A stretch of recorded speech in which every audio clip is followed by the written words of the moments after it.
اللہ کے ذکر کرنے کے موضوع پر ایک حدیث کا کچھ حصہ یوں ہے کہ جب اللہ تعالیٰ نے فرمایا کہ میں نے ان کو بخش دیا تو فرشتوں نے کہا کہ ان میں سے ایک آدمی ایسا تھا جو ذکر کی نیت سے محفل میں نہیں آیا تھا. اس میں فرشتوں کا انسان کی نیت کو جاننا ثابت ہو گیا. نہیں، کوئی نیت کو جاننا ثابت نہیں ہوا. بالکل آپ نے غلط رزلٹ نکالا ہے.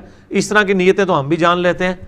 وہ اس لیے کہ ایک بندہ یہاں سے بازار روٹی لینے گیا ہے اور راستے میں کوئی درس قرآن کی محفل ہو رہی ہے اور وہ 2 منٹ کے لیے اس درس قرآن کی محفل میں بیٹھ جاتا ہے. تو میں نے کہا مجھے علم غیب ہو گیا ہے کہ جی وہ میں کہوں کہ جی یہ تو روٹی لینے کے لیے آیا تھا، یہ راستے میں رک گیا. ایسا تو نہیں ہے. علم غیب نہیں ہو، ظاہر اسباب میں پتہ ہے کہ وہ اس کام کے لیے گیا تھا. تو فرشتے چونکہ نامہ اعمال لکھ رہے ہوتے ہیں، ان کو وہ پتہ ہوتا ہے یہ کس کام کے لیے جا رہا ہے، تو وہ بھی ظاہری اعمال کو دیکھتے ہیں. فرشتے غیب کو نہیں جانتے، ورنہ تو صحیح مسلم میں حدیث ہے کہ قیامت الدین ایک سخی کو، ایک شہید کو، ایک قاری کو بلایا جائے گا تو وہ سخی، قاری، شہید کے تو نامہ اعمال میں اتنی ڈھیروں نیکیاں لکھی ہوئی ہوں گی، لیکن اللہ تعالیٰ فرمائے گا کہ تو نے تو اس لیے سخاوت کی کہ لوگ تجھے امیر کہیں. دنیا میں لوگوں نے کہہ لیا میرے ہاں کوئی اجر نہیں. دوزخ میں قاری کو کہا جائے گا تو نے اس لیے قرآن پڑھا اور سکھایا کہ لوگ تجھے کہ بہت بڑا قرآن کا قاری ہے، دوزخ میں پھینک دیا جائے گا.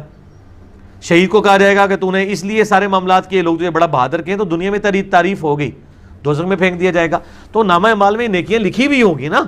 تو فرشتوں کو تو نہیں پتا کس نیت سے کر رہا ہے. یہ جو حدیث ہے نا یہ صحیح مسلم میں موجود ہے، بخاری میں بھی موجود ہے، اور میرا ایک کلپ ہے یوٹیوب کے اوپر قرآن خوانی کا ثبوت. ایسی قرآن خوانی جو نئی دکان بنانے کے لیے ہو یا نئے مکان کے اندر شفٹ کرنے کے لیے، اس کا میں نے اجتہاد کیا. باقی سال ثواب والی قرآن خوانی تو کوئی ثابت نہیں ہے، یہ تو ایگزیجریشن ہے دین کے اندر. مسئلہ نمبر 74 میرا ریکارڈڈ ہے سال ثواب کے اوپر.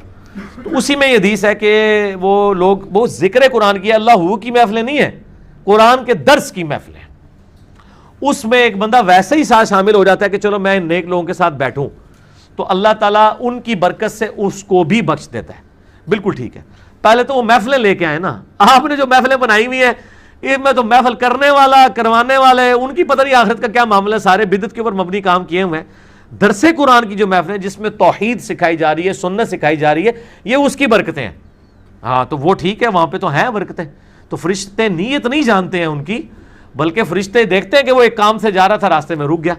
یہ تو نہیں ہوتا کہ بندہ گھر سے نکلتا ہے اور بغیر ارادے کے نکل جاتا ہے جی میں کس لیے جا رہا ہوں. ظاہر ہے گھر میں کوئی ڈسکشن ہے، کسی کام کی نیت سے باہر نکلا ہے ڈسکشن کرنے کے لیے. یہ نٹی گٹی اس بیچ میں سے نکالیں. اگر فرشتوں کو کچھ پتا ہوتا تو قرآن میں جو سورۃ البقرہ میں آیا کہ آدم علیہ السلام کو اللہ نے ہر چیز کے نام سکھا دیے، فرشتوں کو تو نہیں آئے. یہاں تو آپ دل کی حال کی بات بتا رہے ہیں، اللہ نے چیزیں سامنے رکھی ہیں کہ بتاؤ ان کے نام کیا ہیں، تو ان کو نہیں آئے. آدم علیہ السلام کو آ گئے. تو علم غیب اگر ان کو ہوتا تو آ جاتے. بالکل غلط ہے.